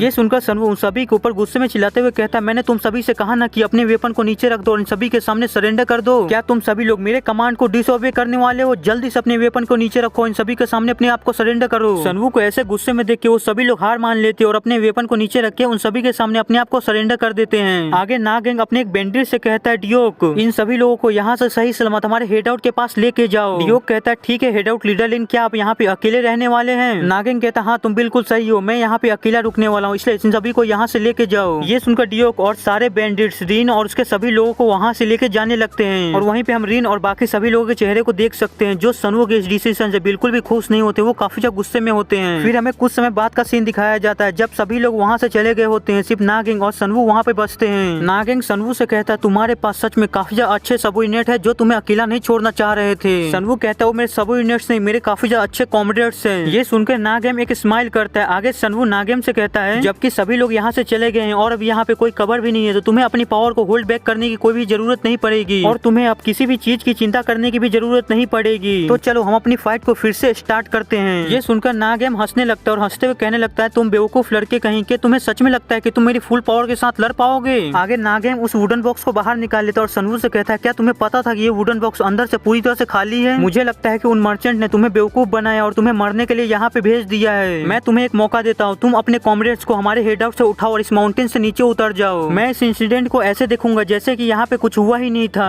मुझे तुम्हारे अंदर काफी ज्यादा पोटेंशियल दिखता है, इसकी वजह से मैं तुम्हें यहाँ से जिंदा जाने दे रहा हूँ ताकि तुम अगली जनरेशन को लीड कर सको। सनवू कहता है, नहीं मैं ऐसा नहीं कर सकता हूँ, मैं यहाँ से नहीं जाऊंगा। ये सुनकर नागेम काफी ज्यादा गुस्से में आ जाता है। वो अपनी पावर को रिलीज करते हुए कहता है, तुम बेवकूफ लड़के कहीं के, तुम्हें समझ में नहीं आ रहा है क्या? मैं तुम्हारी लाइफ को छोड़ दे रहा हूँ, मैं तुम्हें यहाँ से जिंदा जाने दे रहा हूँ, लेकिन फिर भी तुम मेरी बात को डिसओबे कर रहे हो। क्या तुम सच में कुछ पैसों के लिए हम जैसे बैंडिट्स के साथ दुश्मनी करना चाहते हो? नागेम के गुस्सा होने की वजह से उसके अंदर से काफी ज्यादा प्रेशर निकलने लगता है, जिसे रोकते हुए सनवू सोच रहा होता है इसके अंदर से निकलने वाला प्रेशर काफी ज्यादा इंटेंस है। मुझे जो कुछ भी पता है मुझे जल्दी से बोल देना चाहिए, वरना मैं काफी ज्यादा मुश्किल में आ सकता हूँ। यही सोचने के साथ सनवू बताने लगता है कि 60 साल पहले एक बहुत ही बड़े स्कॉलर फैमिली के सबसे बड़े बेटे ने फाइनल इंपीरियल एग्जामिनेशन को पास कर लिया था और वहीं पे उस इंसान ने एक लड़की से वादा किया था कि वो उस लड़की से शादी करेगा, लेकिन वो लड़की एक छोटे से घर की थी और दुर्भाग्य से ये बात उस स्कॉलर फैमिली के घर वालों को पता चल गई और ये बात पता चलते उस स्कॉलर के फैमिली वालों ने उस लड़की को धमकाना चालू कर दिया, यहाँ तक कि उस लड़की को वहाँ से भगा भी दिया। और ये बात जैसी उस स्कॉलर को पता चली कि उसकी फैमिली वालों ने उस लड़की को भगा दिया, तो उस स्कॉलर ने अपनी फैमिली को उसी समय छोड़ दिया और उस लड़की को ढूंढने लगा। उस स्कॉलर ने उस लड़की को तब तक ढूंढा जब तक उसके पैरों से खून नहीं निकलने लगा और उसे ये नहीं समझ में आ गया कि वो इस तरह उस लड़की को नहीं ढूंढ सकता है, ना अकेला वो कुछ कर सकता है। अगर उसे उस लड़की को ढूंढना है तो उसके पास हंड्रेड्स ऑफ थाउजेंड लोग होने चाहिए, उसके पास एक आर्मी होनी चाहिए जो उस लड़की को ढूंढ सके और इसके लिए उसके पास काफी सारे पैसे होने चाहिए, वो बिना पैसे के कुछ भी नहीं कर सकता है। ये पता चलते उसने पैसे कमाना चालू कर दिया और वो जितना पैसे कमाता था वो उस लड़की को ढूंढने में लगा देता था और उसने अपने सारे पैसे उस लड़की को ढूंढने में लगा दिए, लेकिन उस लड़की का उसे एक सुराग तक नहीं मिला, जिसकी वजह से वो धीरे धीरे डिप्रेस होने लगा, उसका दिमाग खराब होने लगा। इसकी वजह से वो एक पागल जैसी हरकतें करने लगा। वो ऐसा इसलिए करता था क्योंकि वो जानता था कि उसके दिल में जो एक खाली जगह है वो कोई भी कभी भी नहीं भर सकता है, चाहे वो कुछ भी कर ले। लेकिन जब वो अपनी मौत के आखिरी करीब था, जब वो मरने वाला था, तब उसे सच्चाई का पता चला कि उस लड़की को जब घर से बाहर निकाला गया था तब वो प्रेग्नेंट थी। उसने काफी सारी जगह तलाश की रहने के लिए, कोई भी उसे रहने नहीं देता था, सब जगह से उसे भगा दिया जाता था। सब जगह से भगा देने के बाद, दुत्कार देने के बाद वो लड़की एक माउंटेन के ऊपर गई। एक माउंटेन के हेड आउट के अंदर उसने अपने बच्चे को जन्म दिया और वो अपने बच्चे को जन्म देते ही उसी समय मारी गई। ये सब पता चलते ही वो तुरंत अपने बच्चे के पास जाना चाहता था, अपने बच्चे का फेस देखना चाहता था, अपनी पत्नी का कब्र देखना चाहता था। हालांकि जब तक वो जिंदा था अपने बच्चे का सामना नहीं कर पाया वो, न अपने बच्चे का फेस देख पाया वो। इसलिए उसने सोचा कि जब वो मर जाएगा तब अपनी वाइफ की कब्र को और अपने बेटे के फेस को देखेगा। इसलिए उसने मरने से पहले एक मिशन को निकाला कि जो भी एक वुडन बॉक्स को टियानमू माउंटेन के ऊपर दफनाएगा उसे हेवनली फेवर बैंक के 10% शेयर को दिया जाएगा। और इसी के साथ आज का हमारा ये एपिसोड ही खत्म होता है। जिसको भी ये कहानी समझ में नहीं है मैं उसको फिर से समझा देता हूँ। जिस लड़की को उस कलर के घर से निकाला गया था वो नागेम की माँ थी और हेवनली फेवर बैंक का मालिक उसका पिता। और अभी भी जिसको समझ में नहीं आया है वो मुझे कमेंट में बता सकता है, मैं अगले एपिसोड में अच्छे से उसको समझा दूंगा। और आप सभी लोगों को हैप्पी धनतेरस। जिसको भी ये एपिसोड पसंद आया होगा वो लाइक कर दीजिएगा, नहीं आएगा फिर लाइक कर दीजिएगा। मिलते हैं अगले एपिसोड में, बाय। और चैनल को सब्सक्राइब कर दीजिएगा।